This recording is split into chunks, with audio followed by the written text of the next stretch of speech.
Hello everyone, Vampire218 here bringing you another draft Pokemon Spotlight. Today I've chosen to look at Seismitoad. So, jumping right into the stats, it has a 105 in HP, and this is really good. This makes this thing actually somewhat tanky, which is really what you want in your bulky water type. Going into its offensive stats, it's got a 95 in attack and an 85 in special attack, meaning that this thing can hit on physical or the special side relatively well. They are, again, above that 75 mark, so that means that this thing can get in that chip damage on other tanks. So that's always really good. And then its defensive stats are both at 75, which exactly where I want them. You know, 75, again, the cutoff line, combining that with a nice 105 in HP means that this thing can take a hit, and that's really good. Its speed is at only 74, which means it is a little low for my tastes, but again, this thing is a huge, bulky monster, and its speed is not the stat you really need on this thing. Going into its typing, we have a water ground type, meaning that it is immune to electric. It will resist fire, poison, rock, and steel, but is very weak to grass. So filling your bulky water roll, as long as you have something that can resist that grass hit, you are in the clear. Pairing this thing with maybe like a Heatran, I don't know. Pairing this thing with something that can take that grass hit is what you really, really want. Going into its abilities, it has 3. Poison Touch, which is a 30% chance to poison your opponent when they make contact with you on an attack they do. Swift Swim, which doubles your speed in the rain. And Water Absorb, which is healing you for a quarter of your health when you are hit by a water move and you are not damaged by that water move. And that is huge. I really like Seismitoad using that Water Absorb as a bulky water type. Its typing is just very good for that role, as long as you can cover that grass weakness. Now, going down to the moves, we're going to start at the bottom. So, we have Water Pulse. And Water Pulse is a very good special move. It's basically HP Water, however, it gives us a nice 20% chance to confuse. So if we're not going for raw damage, we can go for a confusion. However, I personally prefer Scald, giving up that confusion for 30% chance to burn and a plus 20 power. Scald is usually my go-to for special water moves. We have Venoshock. Base power doubles when used on a poison target. This is very good if you're gonna combine it with a poison team, you know, maybe Toxic on this one, or as we go up we see it has Sludge Bomb and Sludge Wave, so you could use that to just do massive damage on the poison side, or you could even set up something like Toxic Spikes on another mon and then use the Venoshock on this thing. Keep going up, we have Stealth Rock. Always good to have a mon that can set up rocks. I cannot tell you how important hazards are in the league format. Hazards pop sashes, they pop sturdy, they just do so much work. And I mean, I'm still very new to the league format, but you need to check out some of my battles where, you know, either the hazards take work on me or I take work on the opponents through hazards. It's just so good, and what it does for, you know, one turn to pop all your opponent's sashes and stuff, there's no comparison. Moving on along, we have Rock Tomb, a nice 60 power move with a 95% accuracy that's going to lower your opponent's speed by one stage. And we also have Rock Slide, however, and that is to note that we are giving up a 5% accuracy for a 15% power boost with a 30% chance to flinch. However, our speed is so low that unless Rock Slide is guaranteed to kill and Rock Tomb isn't, I would prefer Rock Tomb, because Rock Tomb is going to lower their speed, meaning that we probably are going to get in an extra hit in the long run. You know, if we're going up against something like a Charizard or a Talonflame, Moltres, I prefer the Rock Tomb for that. And yeah, it's not like we get Stone Edge, so I feel like Rock Tomb's pretty good for the physical side. Moving on along, we get Power Up Punch, a 40 power, 100% accuracy fighting move that raises your attack by one stage after attacking. And this is pretty good. I mean, this lets you go up against another tank and just passively increase your attack.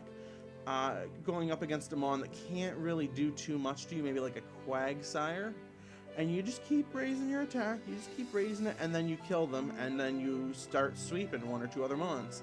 Poison Jab is your physical poison coverage for those fairy types with a nice 30% chance to poison the target, base power of 80, and 100% accuracy, which is perfect. You know, this thing is going to put work into fairies. You know, you got Payback, which is really good on a slow mon, having that nice base 100 on a slow mon. Base power doubles if the foe has taken its turn, and you're pretty slow, so, you know, chances are your opponent's going to have taken their turn by the time you're using this. As we move along, we have Muddy Water, which, I mean, I don't really use it. It has a 90 power special move, but 85% accuracy, with only a 30% chance to lower the target's accuracy by one stage. So, I mean, I prefer Scald with that nice 100% chance to hit and the 30% chance to burn. We have a couple of good special ground moves here in Mud Bomb and Mud Shot. Mud Shot lowering the target's speed with 95% accuracy, 55 power, and Mud Bomb having the 85% accuracy, 65 power, 30% chance to lower the target's accuracy, and that's okay.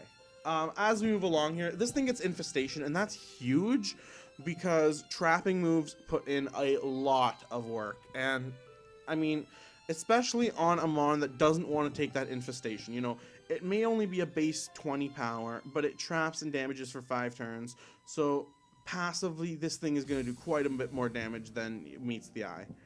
It also gets Knock Off, which, again, very good utility move at the 65 base power, 100% accuracy, but its power is at 1.5 if they have an item, and it removes that item. Very good move. Low kick, very good against those heavier steel types and other types weak to fighting. We have Icy Wind on the special side, you know, 55 power, 95 accuracy, lowering the opponent's speed by 1 stage, very good. Ice Punch on the physical side, having the nice 75 power, 100% accuracy, and a 10% chance to burn, very good.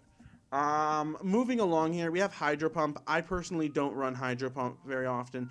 I feel Scald is just better because you get a like 30 power boost, but you are losing 20% accuracy and you don't have a chance to burn. So as we keep going along, we get Grass Knot, and this is really good in certain mirror matchups when we're going up against maybe a Quagsire or anything else that has a very heavy grass weakness. We have the Focus Blast. Very good against the steel types that have the high defenses but low special defenses. While it is only a 70% accuracy, its 120 base power makes up for that by far. As we go up here, we get Earth Power as our special ground move and this is the move I prefer if we're going special, because 10% chance to lower the target's special defense by 1 stage, 100% accuracy, and 90 base power. Very solid. EQ is our physical damage move, which is 100 power, 100 accuracy, and if they've used Dig, your power just doubled. Drain Punch, a very good fighting move that leeches 50% of the damage dealt. This is very good in those matchups against steel types, as it not only provides a good amount of longevity through the healing, it also does super effective damage. As we move along here, we have Bulldoze as a 60 power, 100% accuracy, lowering speed move on the ground side, which is okay. We have Bubble Beam, which is, I mean, again, I'm not going to keep going over all of these types of moves, but we have a couple more water hoop moves here for utility. We have Brick Break, which I find very good if your opponent is expected to set up screens. And then Bounce as a physical flying move, but Bounce is not that good. So, very good mon. Looking at its checks and counters, grass types you're going to have a huge problem with. So to counter this, you need to pair this thing with a good fire type or a good mon that can take those grass moves, no problem. Walls are another big issue. It says wall breakers. Obviously, you're a wall. You're going to have problems with wall breakers. You have no real answer for that other than just get good. But walls you have an issue with because you don't have the stats to completely wall break. So you need to be very careful with how you're handling yourself in a battle. You don't have the outright damage to wall break, and a wall can just stall you out while you take toxic damage, so gotta be careful for that. Now, going into the items, I personally prefer either leftovers, maybe a rocky helmet. I don't prefer offensives on this mon because I use it very defensively because its stats and its typing lean towards a very good defensive mon. So again, I prefer leftovers with a very defensive set where this is much more offensive. And either leftovers or rocky helmet. Both are very good. You could even throw an assault vest on this thing and go pretty good special defense. So Seismitoad, very good mon. You just have to make sure that you're pairing this thing with good mons on your team, because if not paired right, this thing will do very poorly. I've been Vampire 218, bringing you my draft Pokemon Spotlight on Seismitoad. If you like the video and you want to see more Pokemon Draft League content, please make sure to leave a like, share, comment, favorite, and subscribe. Bye!